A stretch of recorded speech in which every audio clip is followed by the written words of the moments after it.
show here on Be Live TV and Facebook land. And my name is Minnie Kansman, and I am your host for today. And today's a very special day because April 22nd, it's Earth Day. I was so excited when I saw on the calendar that my second show actually fell right on Earth Day. So, what better topic than let's discuss different ways we can celebrate Earth Day? Even though we are a lot of us in quarantine in our homes, there's still ways that we can celebrate the Earth and we can honor her and we can show our appreciation for her. So today is also a very special day.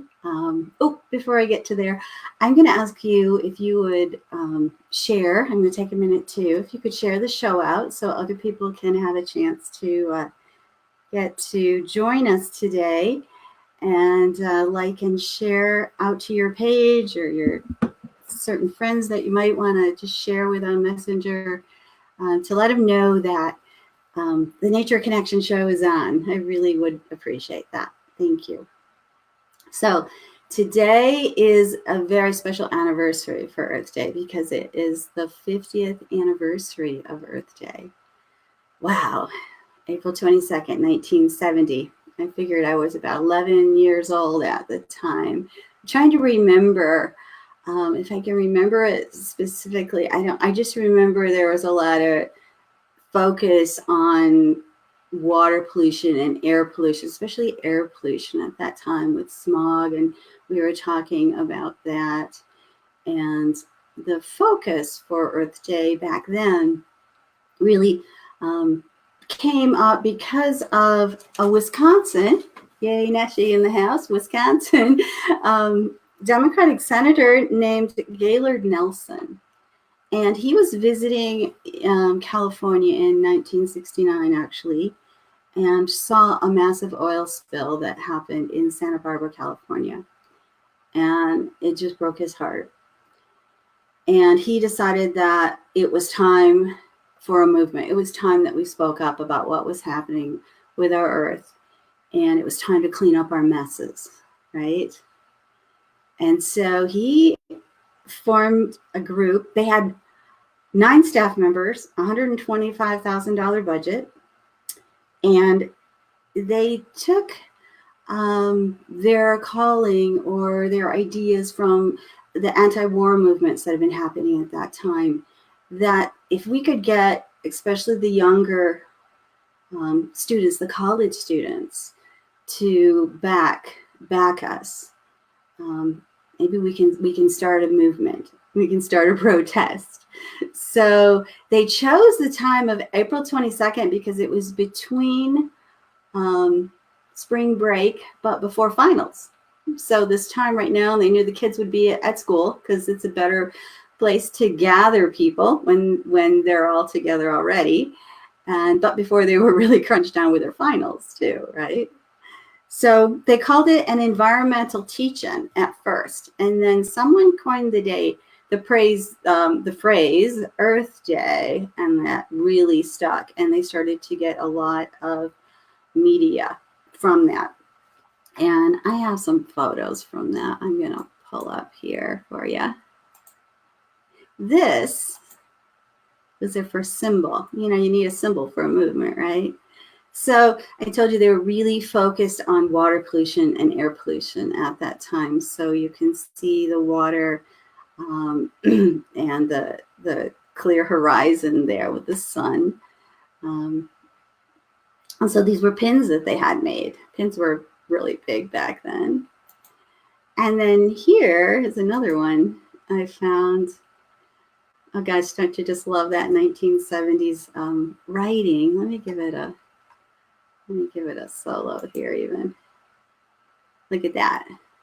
So see, it says Environmental Teach-In, April 22nd, 1970. And it really was going to be about informing people about the challenges that were happening with the Earth at that time, and really having people understand what was happening in the world and in the United States in particularly what was going on. It has become a global celebration now. But back in the 70s, this was about the United States. And amazingly, this this Earth Day in the 70s really sparked a bipartisan movement for legislation. And the Clean Air, Clean Water Acts and the Endangered Species Acts all came into laws in that next year by the end of 1970, going into 71. So it's pretty amazing what Mr. Gaylord Nelson started way back then. I really appreciate that. So what is our Earth Day look like today? And let me pull these down here for us. Because there's lots of environmental activists, right, happening around the world today. And I want to say hi to Lynn and Rochelle are here. Thanks for being here, listening to this Earth Day celebration. So this woman, this lady, one would say girl, she's turned 18 now. I think she just turned 18, but she was 15 when she started. Greta Thunberg is really, I want to call her the poster child for Earth Day, for our environmental action. And she is mad. She's really mad. And I love her because for me, she speaks truth and she's not afraid to share with anyone that will listen. She talked at the UN Climate Summit in September of 2019, this year. On September 23rd, she came here from Sweden. She wanted to have as light of a global footprint, a carbon footprint as she could. So she took a 15-day sailboat ride to get here from Sweden. And she spoke at the Climate Summit. And this is just two sentences of what she said that day. And she really laid it into them. People are suffering. People are dying. Entire ecosystems are collapsing.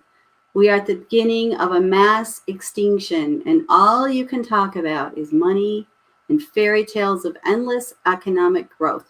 How dare you? And I call it the Greta how dare you speech, because, like I said, she spoke with such emotion and such honesty. And at the age of 17, she was, I mean, our children have to speak for us now. I'm 60 and our children have to speak for us. That's really sad, but it's also incredible as I watch what's happening today. There were several videos going on, several live streams. They still are. One is called Earth Day Live. And gosh, I have it. I have a link to that. Let me find it for you.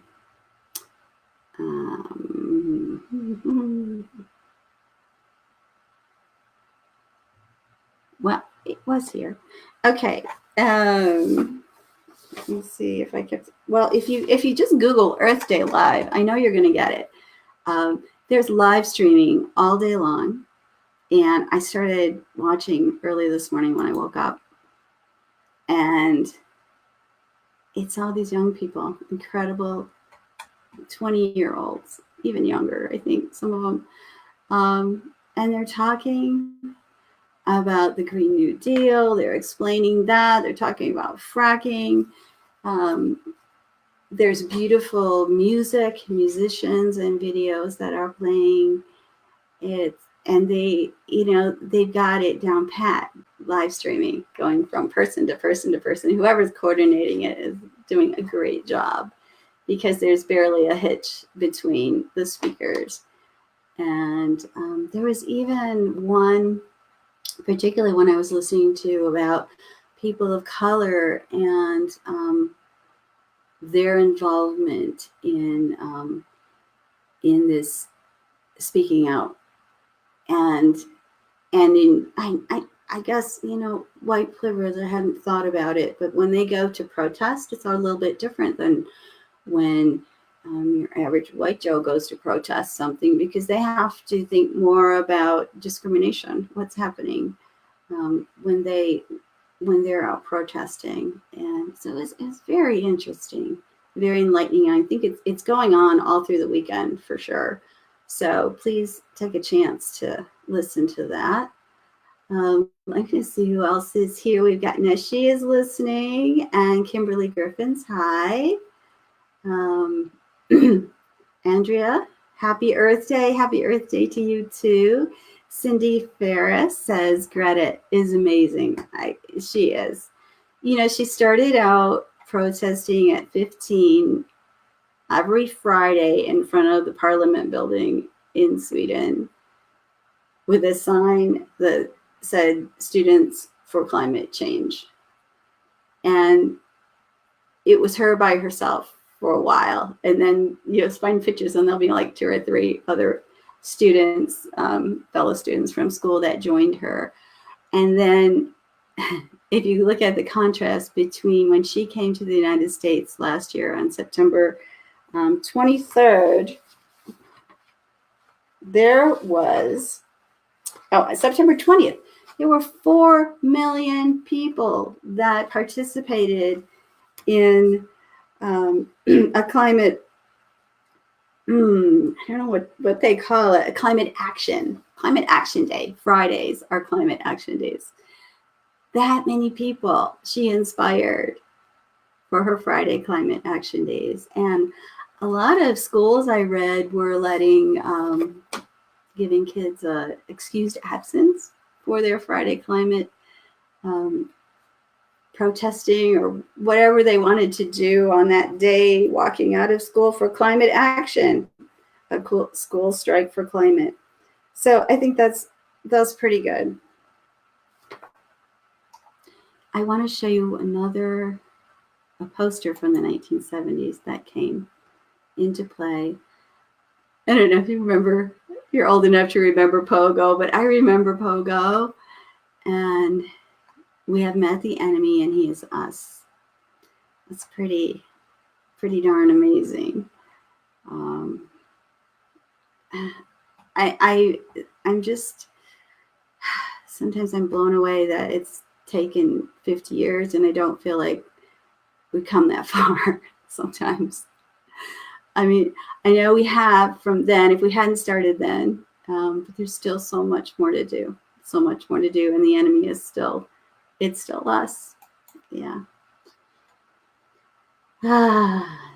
Lynn Melvich says Greta is an amazing little powerhouse. She is. I commend her and the energy that she brings to the table. It's very enlightening and motivating for all of us, for us 60-year-olds in the room too. Very motivating. So I talked a little bit about, I told you that Greta took a sailboat here instead of flying because she did not want to have a heavy carbon footprint. And a carbon footprint is what are your daily uses that affect the environment. And there's I'm going to put this, carbonfootprint.com. You can go to this site and figure out what your carbon footprint is. And you need to know how many kilowatts of electricity you use, what type of fuel you use to heat your home, the type of car that you drive, how many cars you have, and how many times you fly a year. You put in all of this information and it comes out with a number in metric tons. And the average footprint for people in the United States is 16.49 metric tons. Now, mine came out to be 13.1. But what's interesting, so a little bit less than average, but not that much. The average European Union, 6.4 metric tons. And average worldwide is 5. So what are we doing here in the United States that they're not doing there? I can tell you a big part of it is our cars.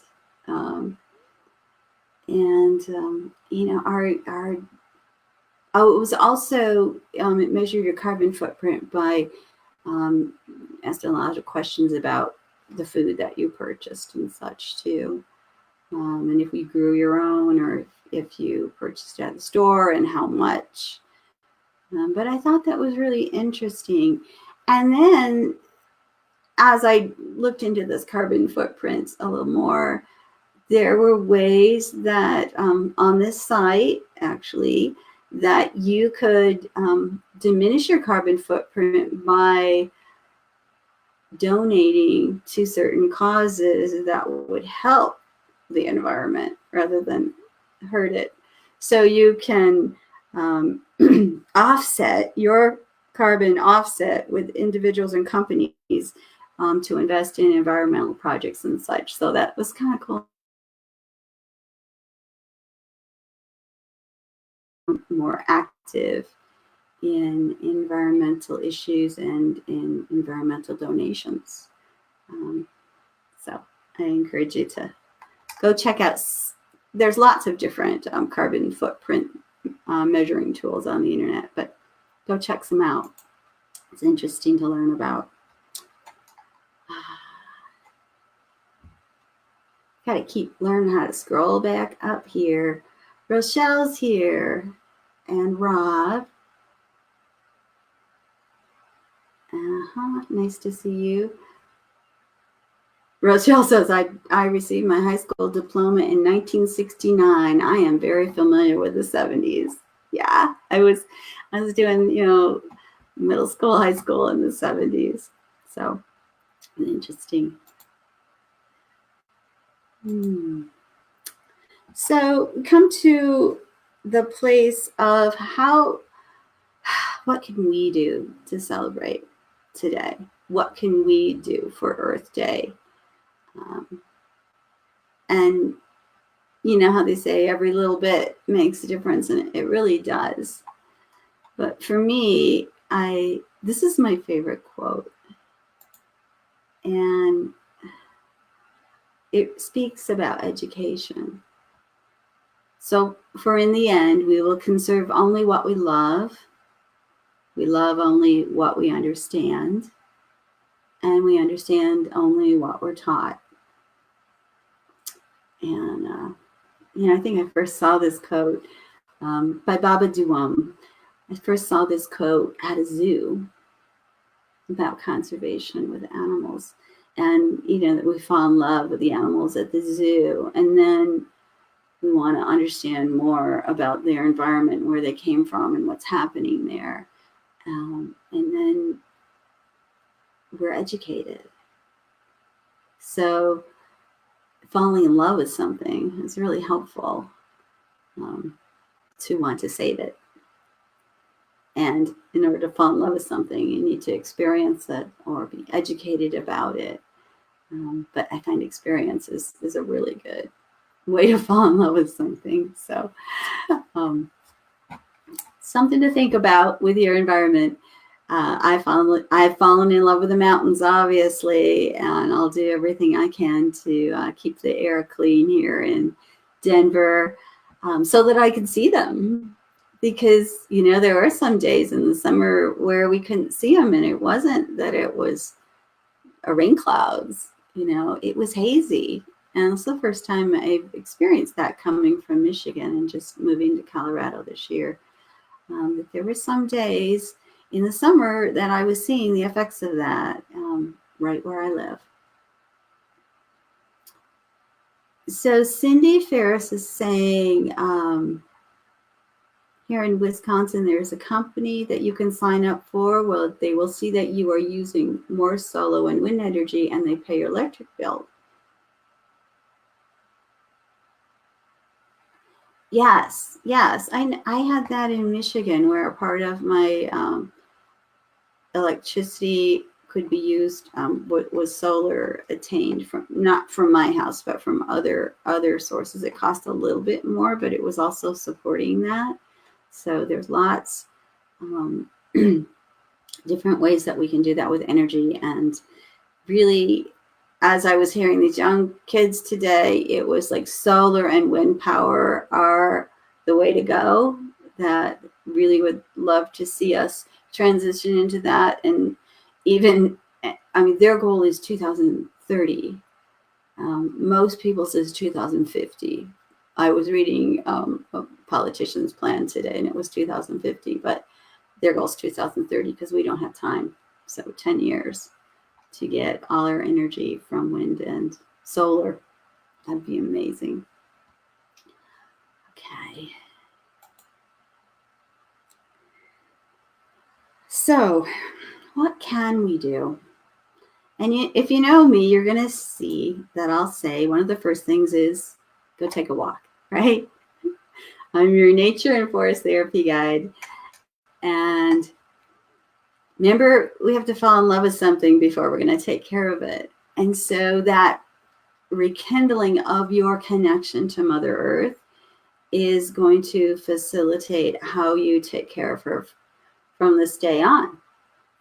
So going and taking a walk, and if at all possible, I don't know how many of you have heard of earthing. I'm going to ask how many of you heard of earthing in the chat room. But that means going outside and actually putting your bare feet, or not your bare bum, but your bum on the ground, like sitting on the ground or walking on the ground without your shoes on. And the reason that is so important is our shoes are rubber soles, and they break that connection, connection to the Earth's magnetic field. They break that connection. It's like a circuit breaker. Okay. So we want to have a direct connection, skin to earth contact. So you can walk on your hands if you want. Like I said, you can sit on your bum. You can on your knees. I'm gardening that way all the time. But barefoot is probably the easiest. And if it's not freezing where you're at.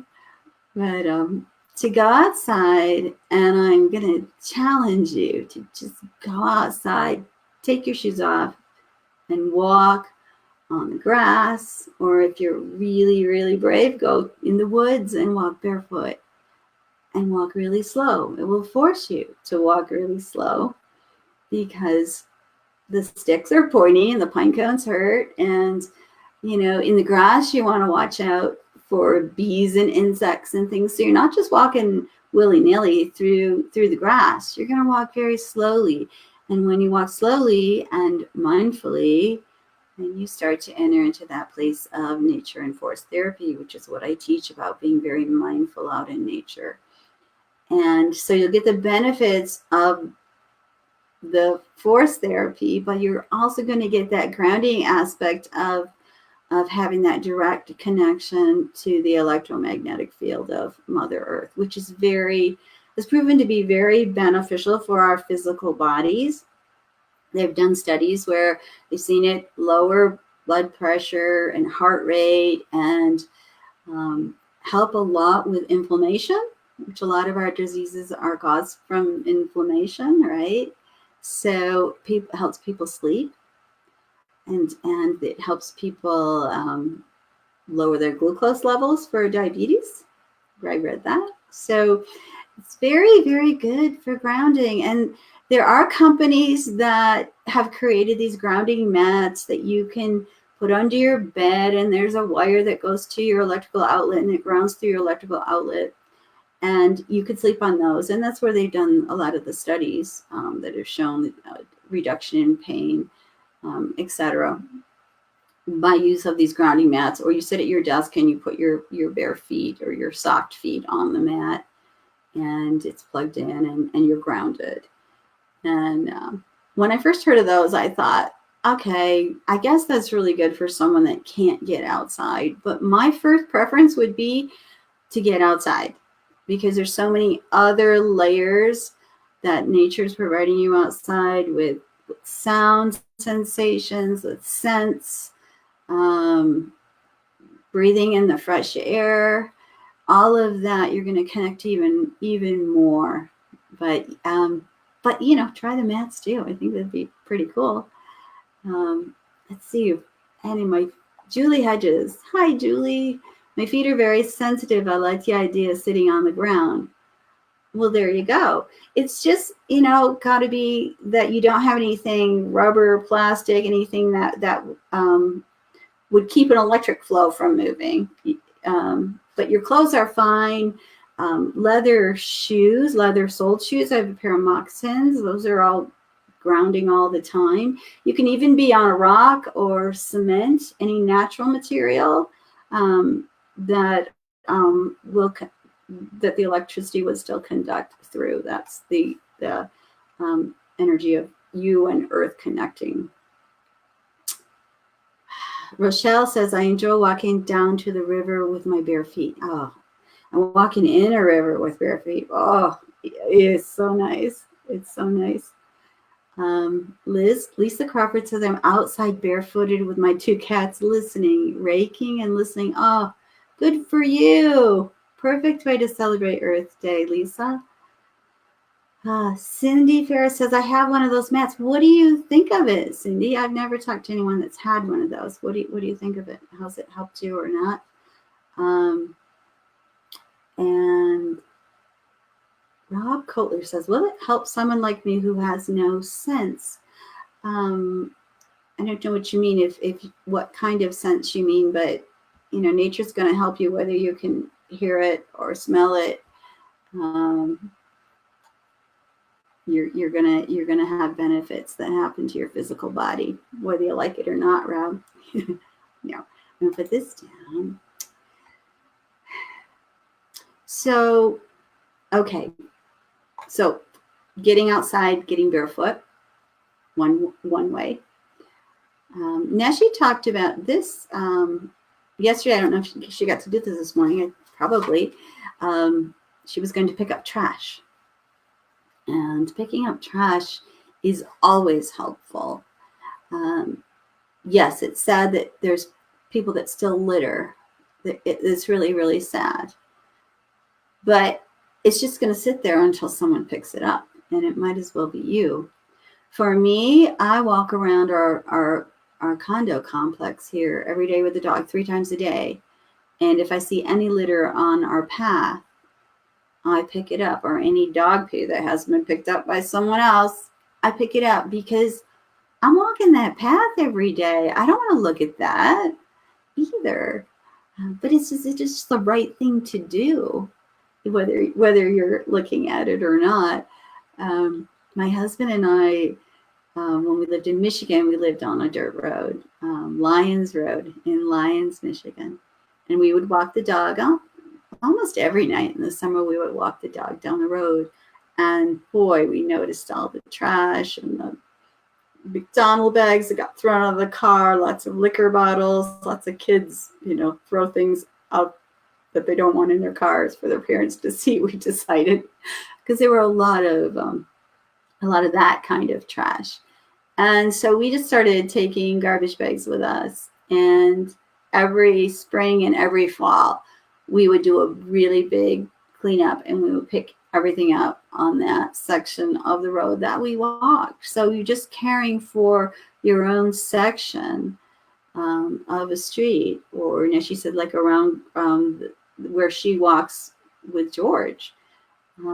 just doing that piece, if everyone did that piece, the world would be really a lot cleaner. If you saw, we would gather like 3 garbage bags on those cleanup days, and we'd have to come back with a car to pick them up because we couldn't walk them home.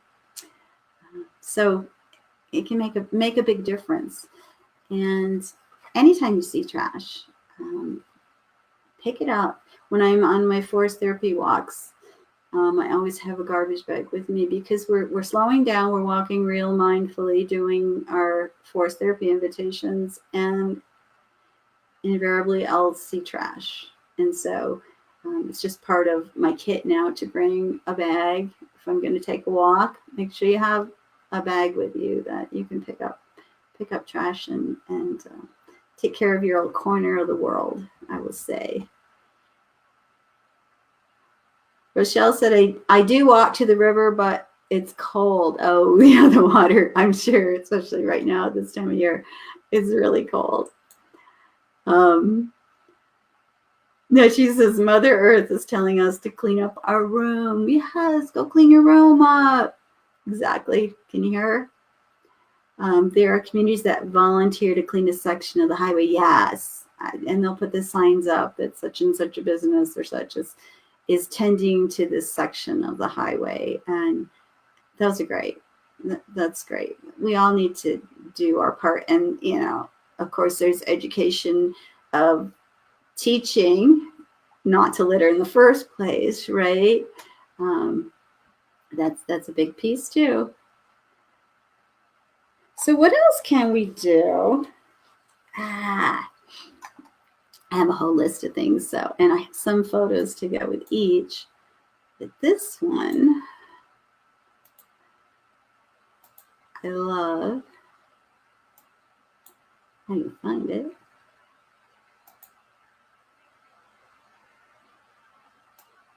You know, I'm still learning how to navigate all of this because I like a lot of photos. So I have a lot in my gallery. Here we go. Planting a tree. How many of you planted a tree for Earth Day before? Yay. This was our family piece that we always did with the kids, was plant a tree. And a lot of times we would pick a fruit tree that we might want for the yard, or a special blooming tree, something unique. And I'd let the children come with me, and we'd pick it out at the garden store. And like this year, we're not doing that yet, but that doesn't mean you can't do it sometime. You might just be delayed from not doing it today.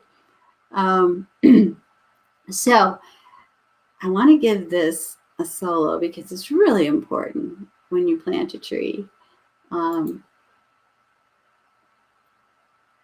lot of people like to mulch around a tree after they plant it, and that's great because it keeps the moisture in, but you don't want to have the mulch come all the way up to the tree. So you want to leave some space around the trunk because you can suffocate the tree that way.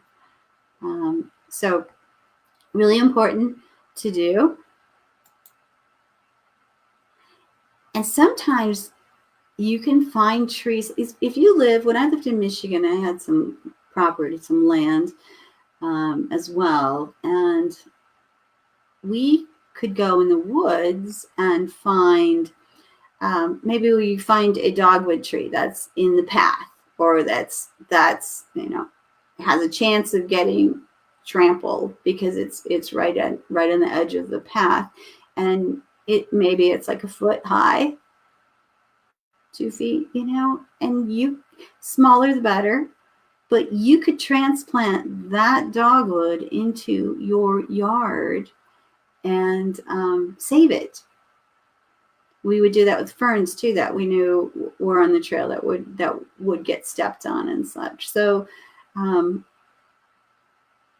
not necessarily adding another tree, but saving a tree's life could be helpful. If there's a construction site near you and you see some little pine trees that aren't going to be part of the plan, you might you're supposed to get permission from the owner of the land, of course. But go save a tree that way too. You don't always have to purchase one.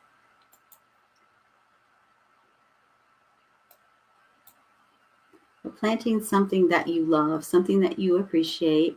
Also, trees can be planted for Earth Day, of course, but they can also be planted for memorials. I had to leave it in Michigan, but I have planted a tulip tree in honor of my mother. She loved tulip trees, and if you don't know about them, they have flowers that look like little yellow tulips on them when they bloom. But they don't bloom till they're probably like 6 or 7 years old. They've got to be quite old.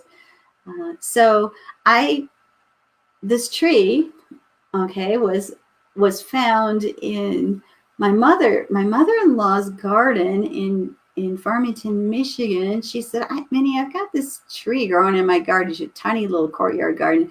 She goes, I don't know what it is, but I know it's going to get too big for here. Will you come look at it? And this was about 3 months after my mom died, and there was a tulip tree. I knew what it was by the leaves. They have very distinct leaves. And it was growing right in her courtyard, perfect size for me to transplant. So I did a little nod to my mom and said, okay, Mom, I'll go plant this tulip tree in your honor for you. And so I dug that tree up from Farmington and brought it home to Michigan to Lyons and planted it in the backyard. And it's still there now. And the new owners promised to send me a photo when it blooms, because I've never seen it bloom yet. It's only about 5 years old, about 6 years old now. So maybe it'll bloom this spring. I don't know. She promised she would send me a photo because she knows the story. You can also plant trees when babies are born. I have a friend who planted a tree when her son was born, and she doesn't live at that house anymore either, but she's driven by the house. And, her son is 21 now, and it's quite a large tree now. So it's kind of fun to watch the passage of time with what you plant, and when you have a memorial or meaning of what you plant it for. So let me look at back here. Cindy Ferris says, we would bring trees in from the farm to plant here in town. I love to watch my trees grow. I tell them how proud of them I am. I tell them that I love them. Oh, Cindy, that's so wonderful. Cool. Jean's here. Hi, Jean. She says, Chris and I have been doing trash pickups on our walks. Oh, yes. And Rochelle said, I planted a red maple 5 years ago when my husband died. He loved red maples. It has really grown. Oh, Rochelle, isn't it just wonderful to watch that growth? I love that with Mom's tree. It was so much fun just to watch how it changed over the years. And I have photos of how big it got. It's crazy. My goodness. So other ways that we can celebrate Earth Day. Some of you know me, know I love altars. And a friend of mine, again, I'm going to give this a solo. She just posted this on Facebook that she had done this, and I just loved it. It's a water altar. And I don't know if it looks kind of like it's inside, because it looks like the wood floor behind, but you could do this outside or inside.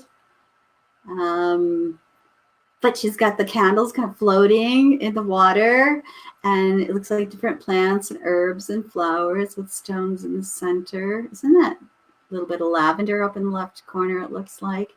Isn't that beautiful? What a fun idea. So to bring nature in, to honor nature, some of your favorite flowers, plants, stones. This could be an altar that you set up before you do a meditation for the earth, before you do some drumming.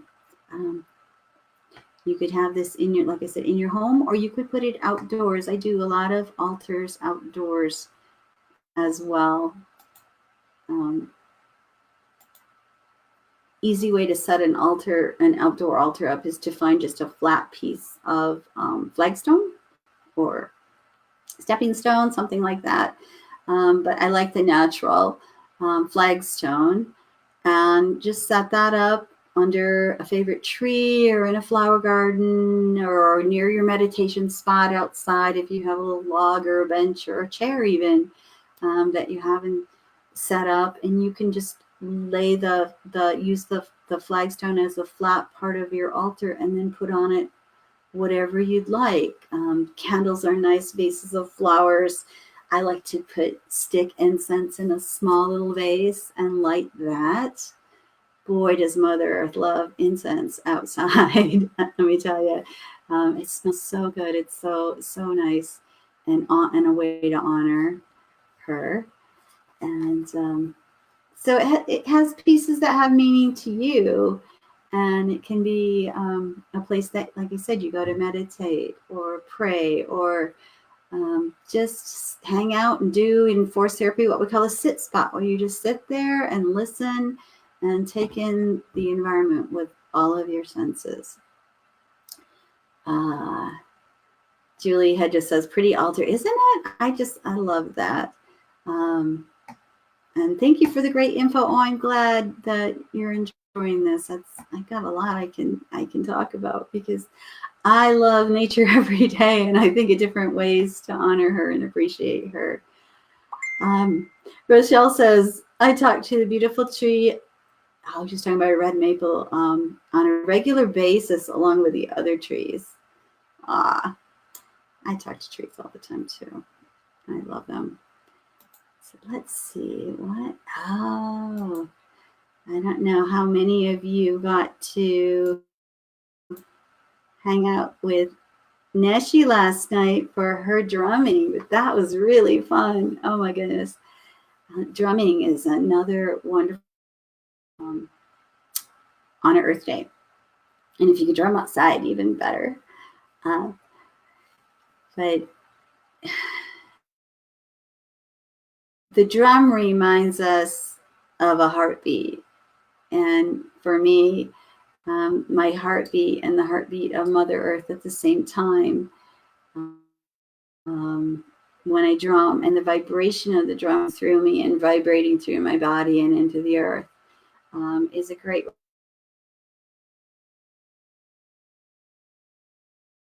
And chants, all kinds of songs about honoring the earth. The one I used for the advertising for this show was, "The earth is my mother. I will take care of her." Those are the words to that song, that chant.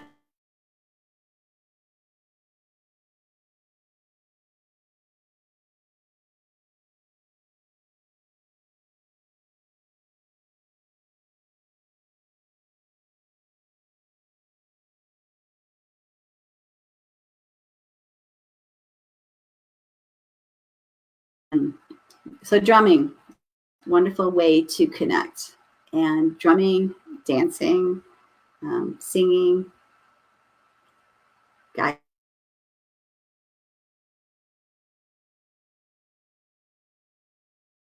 and I are going to do tonight, my husband Ray and I are going to use my prayer urn. And prayer urns, I have, let me get that in there. Art by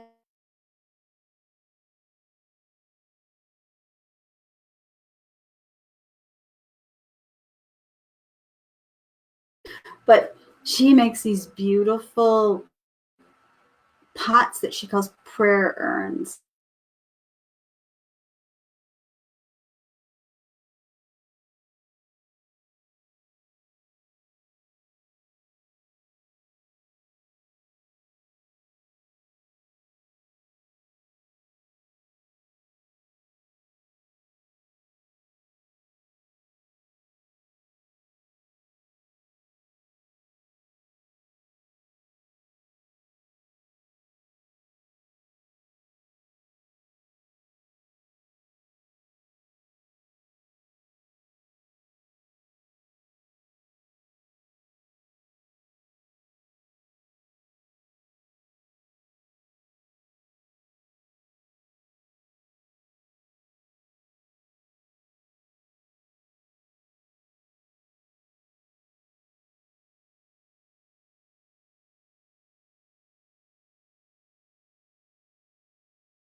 set your intention for what that is to be.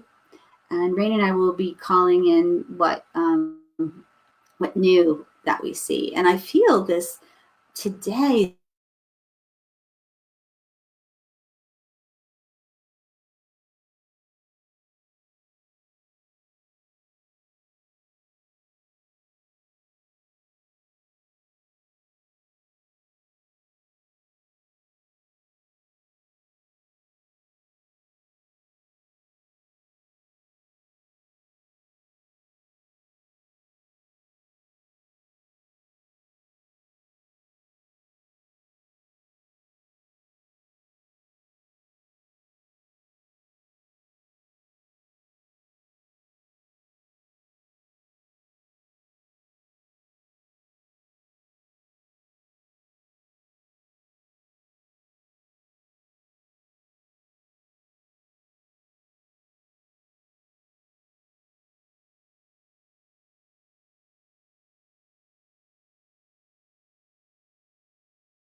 Okay, I'm hoping you guys can see me now. Am I back?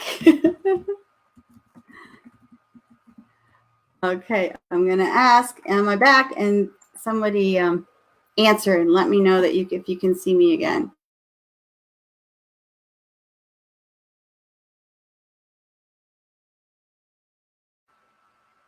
So, Neshi, if you can see me now, let me know.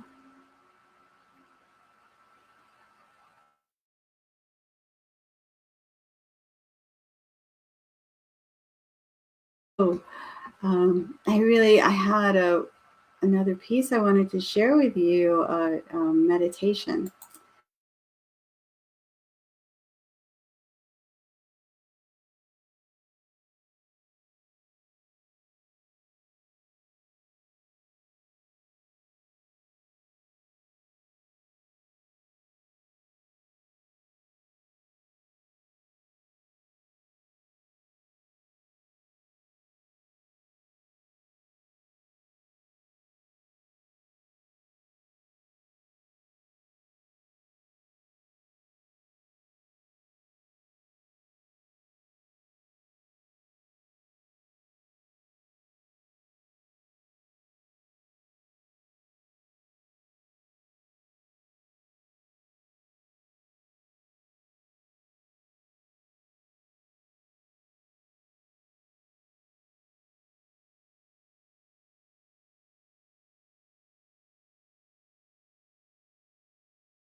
I know it's like I'm looking on Facebook and I can see that it's a different picture, but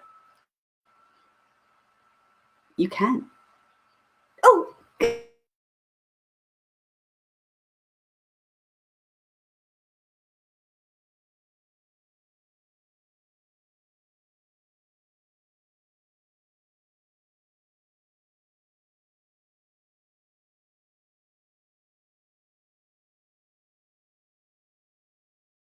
meditation.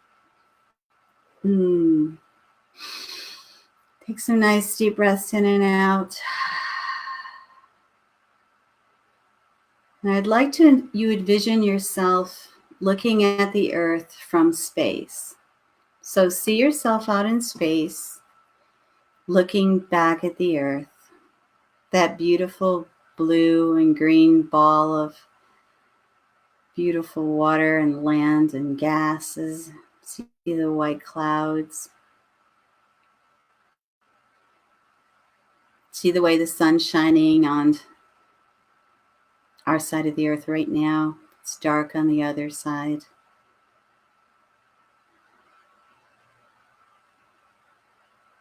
And think about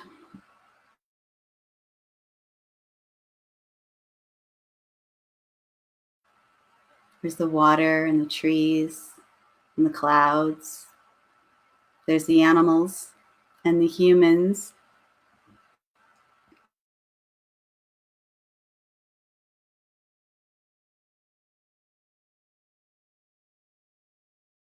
There's everything, the lights, everything is part of the earth. All of it.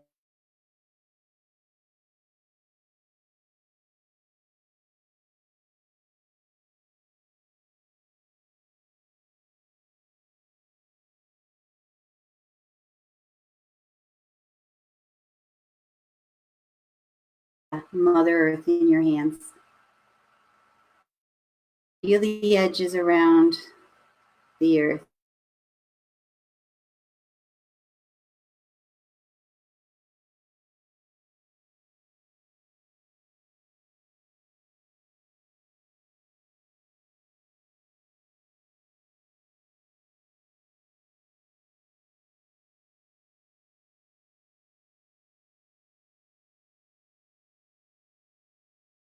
Send love from your heart chakra or your third eye. Send love.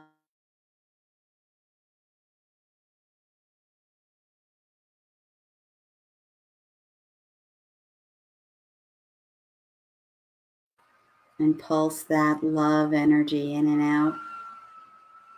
Feel the edges of the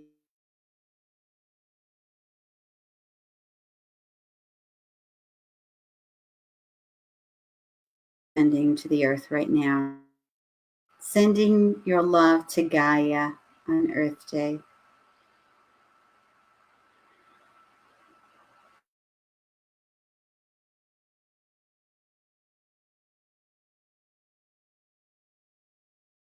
White light turning into tiny pinpricks of light, and take that ball of light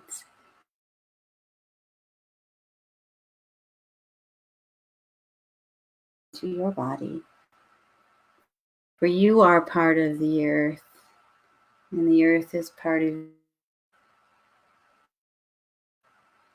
And with gratitude and love, we say thank you. Thank you.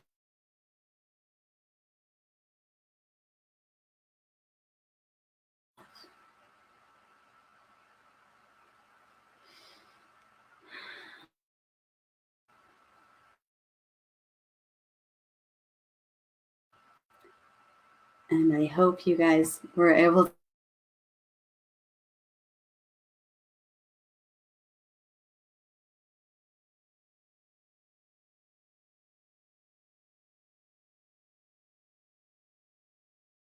to Polly Joel's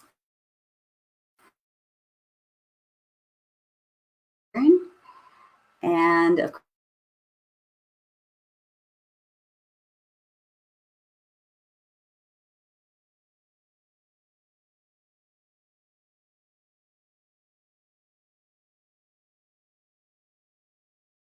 and I thank you all for being here with me today, for celebrating the earth and our mother.